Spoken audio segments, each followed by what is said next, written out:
I'm David Mould. Welcome to our website. Chances are you're here because you saw our print ad or heard a conversation about it or were emailed this link by a friend. This ad has introduced most of you to a book you'd never heard of before, General Thomas Harris's Assassination of Lincoln. General Harris was one of the 9 men who sat on the military tribunal that heard all the evidence in the assassination plot. His narrative provides a magnificent window into the drama. In his book, General Harris introduces us to each of the known conspirators. 1. Mary Surratt, whom it is said kept the nest that hatched the egg. Lewis Powell, who was busy trying to kill Secretary of State Seward even as President Lincoln was being assassinated. George Atzerodt, who had been assigned to kill Vice President Johnson, but who got drunk and lost his nerve.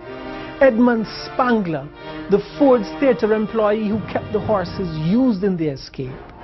Dr. Samuel Mudd, who set Booth's leg and aided in his escape.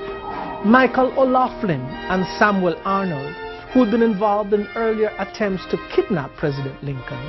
And then there are the 3 on the wanted poster: John Wilkes Booth, David Herold, and Mary Surratt's son, John. Of the 10, 4, including Mary Surratt, the first woman executed by the federal government, were hung. 4 were sent to prison, 1 was shot and killed, and 1 escaped. Here's what we know about the 3 on the wanted poster. After shooting President Lincoln on the night of April 14, 1865, Booth jumped out of the presidential box at Ford's Theater in full view of the shocked audience. On the way down the 9 feet to the stage, his spurs caught in a curtain, causing him to fall and break his leg.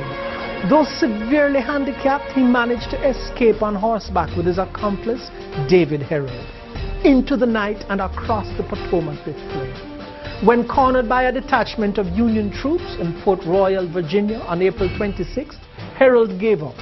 Ever defiant, Booth chose to fight and was shot and killed.